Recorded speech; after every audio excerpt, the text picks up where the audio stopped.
My name is Mikah, and we're going to be recording Miss Stanbridge. My name is Cristo, and we're going to be interviewing Miss Stanbridge. My name is James, and we're going to be interviewing Mr. Herrera. My name's Ayden, and we're going to be interviewing Mr. Herrera.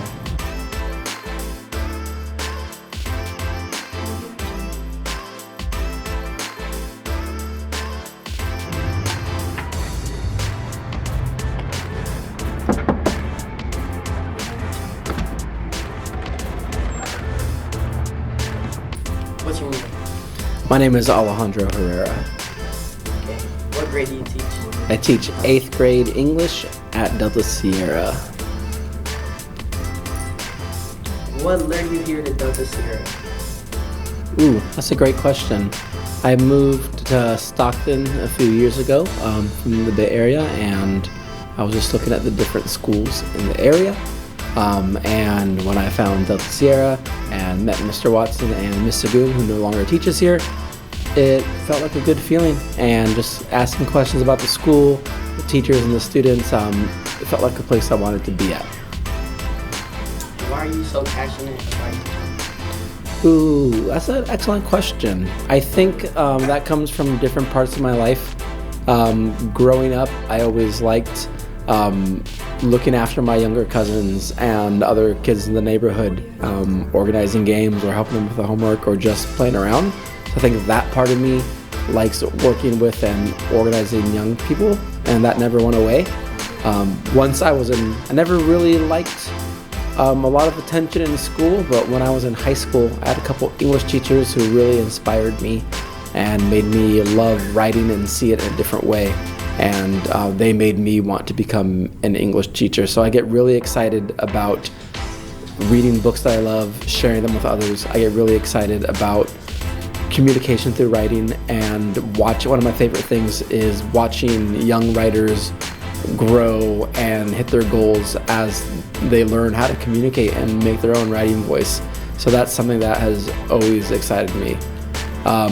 Later in my career as teaching, what got me more passionate as well is learning about how schools work and why they are the way they are, and I like to try to find different solutions to improve the systems and things that are happening to make school a better place for everyone. What did you do before coming to Delta Sierra? Before Delta Sierra, I lived and worked in San Jose. That is where I was born and where I grew up. I actually was working at the school where was my neighborhood school. So my parents still live down the street from it, and my grandma lives down the street from it.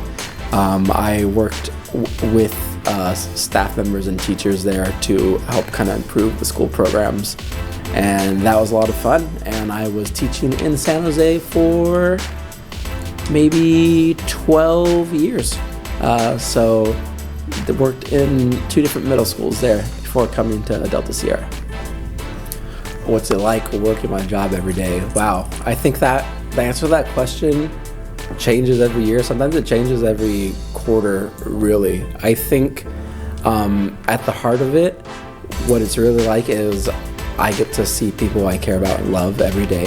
And that's part of my job. And I think it's pretty unique and pretty special in that way. And I think that's the thing you hear a lot when you ask teachers that question. They say, oh, I work with great people, I work with great teachers, I work with wonderful students and their families.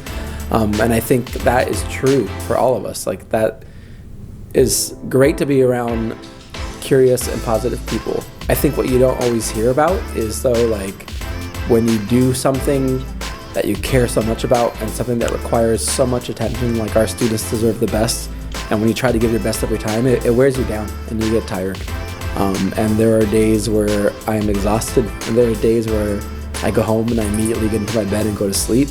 And there are days where I don't eat because I'm working, or maybe I'm too tired to eat. And when it comes down to that, I think, like, I gotta deal with that myself and think about, well, what changes can I make to feel my different energy? But it also helps to know that, like, at the end of the day, I'm working towards something positive and something good. And even, when I'm tired and when it's hard, that is something that I know, at least, like, down in my heart, like, I'm trying to do something good and make something good in the world and work with others. So, this job is hard. People think about, like, oh, you get the weekends or you get the summer, and that's true, but, like, so much energy and time goes into what we do that other jobs just don't have. Jobs that don't work with people don't feel that way.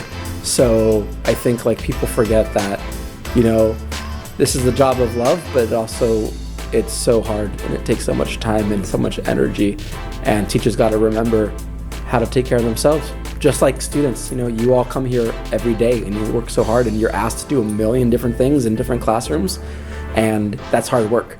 And I think it can wear everyone down, and we got to remember to take care of each other and check in on how we're doing and look out for each other.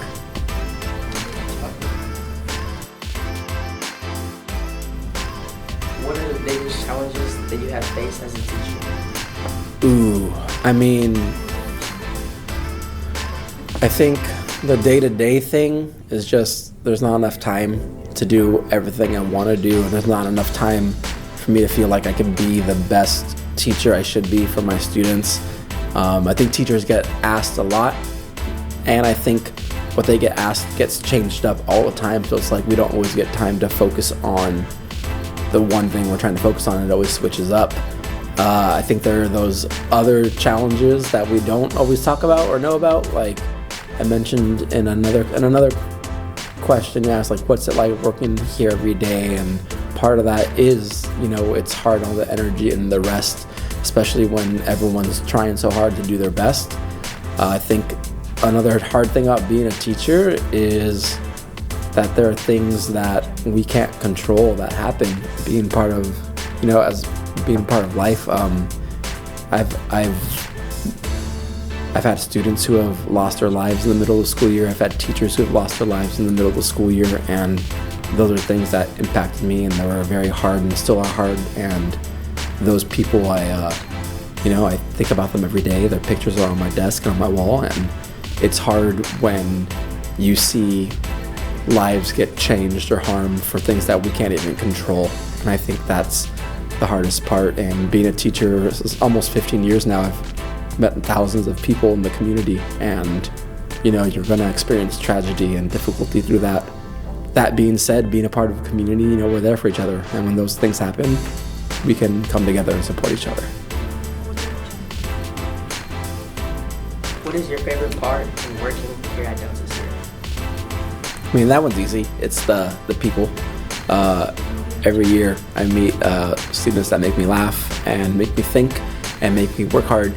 Every year I meet students that care about me and are interested in me as a person. Some of the teachers I've met here, the ones that still work here and the ones that have moved on, have become very close friends of mine and are people that I care about a lot. And no matter what, the memories that I've made with students and the memories and friendships I've made with the teachers here are going to stay with me forever. And that's easily my favorite part. Just being around so many different people, so many different ideas, so many different points of view, all from great people, young and not young.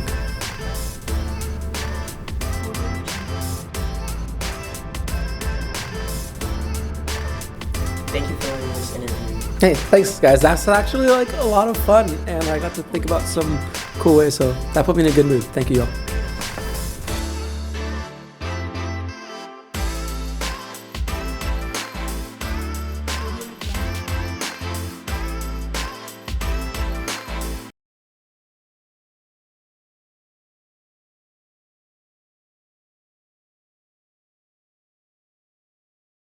My name's Cristo. What the fuck, bro? Wait.